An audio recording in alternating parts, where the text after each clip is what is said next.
بسم اللہ الرحمن الرحیم۔ اپنے آپ سے سب سے مشکل لڑائی وہ ہوتی ہے جب آپ کے دل میں کچھ اور ہوتا ہے اور آپ کا دماغ رشتوں کا لحاظ کرتے ہوئے کچھ اور سوچ رہا ہوتا ہے۔ سب سے پہلے اپنی ذات سے محبت کریں، پھر دیکھیں زمانہ کس طرح تمہاری ذات سے محبت کرنے پر مجبور ہوتا ہے۔ ہم لوگ بعض اوقات ان لوگوں کو اپنی زندگی کے قیمتی لمحات دے دیتے ہیں جن کی نظروں میں ہماری کوئی اوقات، کوئی اہمیت نہیں ہوتی، جن کے لیے ہمارا ہونا نہ ہونا کوئی معنی نہیں رکھتا۔ آپ کا بہت بڑا سرمایہ وہ لوگ ہیں جو آپ کی غیر موجودگی میں اپنے رب سے دعاؤں میں آپ کے لیے خیر مانگتے ہیں۔ وفا مرد یا عورت میں نہیں ہوتی، وفا فطرت اور طبیعت میں ہوتی ہے۔ پتہ ہے یہ محبت مرضی سے نہیں ہوتی، یہ نصیب میں لکھ دی جاتی ہے، کسی کے لیے رزق کی طرح اور کسی کے لیے روگ کی طرح۔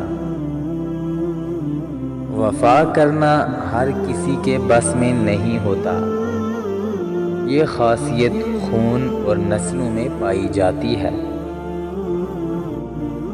سجدوں میں گرنے سے پہلے ان لوگوں کو گلے لگائیں جو آپ کی وجہ سے اذیت میں مبتلا ہیں۔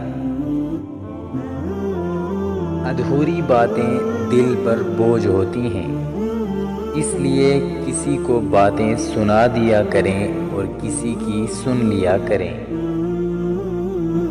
زندگی آپ کے اس وصف کا امتحان لیتی ہے جو آپ کے اندر موجود ہو۔ کامیابی حاصل کرنے کا بہترین طریقہ یہ ہے کہ ایک کوشش اور کی جائے۔ اپنوں سے منافقت کرنے والوں کو میں نے ہمیشہ غیروں کے پاؤں میں گرتے دیکھا ہے۔ اندرونی غم باہر کی جوانی کھا جاتا ہے۔ آغاز پر اعتبار نہ کریں، سچے الفاظ آخری لمحات میں کہے جاتے ہیں۔ جدائی کے معنی اس سے پوچھو جس کا ساتھی آدھے راستے میں چھوٹ جائے۔ جنہیں منزلوں کی پرواہ ہوتی ہے وہ لذتیں دیکھ کر رکتے نہیں بلکہ اپنا سفر جاری رکھتے ہیں۔ آپ کو بے سکون کرنے والے لوگ سکون میں رہنے کی جتنی بھی اداکاری کر لیں وہ سکون میں نہیں رہ سکتے۔ زندگی میں اس سے زیادہ دشوار کوئی بات نہیں کہ اپنی ذات سے کہا جائے کہ تم شکست کھا چکے ہو۔ وہ شخص بہادر کہلاتا ہے جو اپنے آپ کو نصیحت کرنے کا حوصلہ رکھتا ہے۔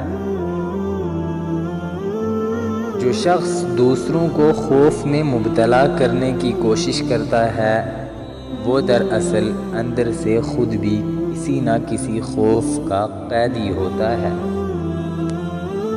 سب سے مقدس دشمنی وہ ہوتی ہے جو آپ کا محبوب آپ سے بدگمان ہونے کے بعد کرتا ہے۔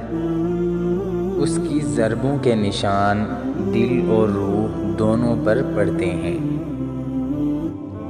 زندگی میں بہت سے ناکام لوگ وہ ہوتے ہیں جنہیں معلوم نہیں ہوتا کہ ہمت ہارنے کے وقت وہ کامیابی کے کتنے قریب تھے، کیونکہ آزمائش اپنی انتہا پر ہوتی ہے تو وہ اپنے آخری مراحل پر ہوتی ہے۔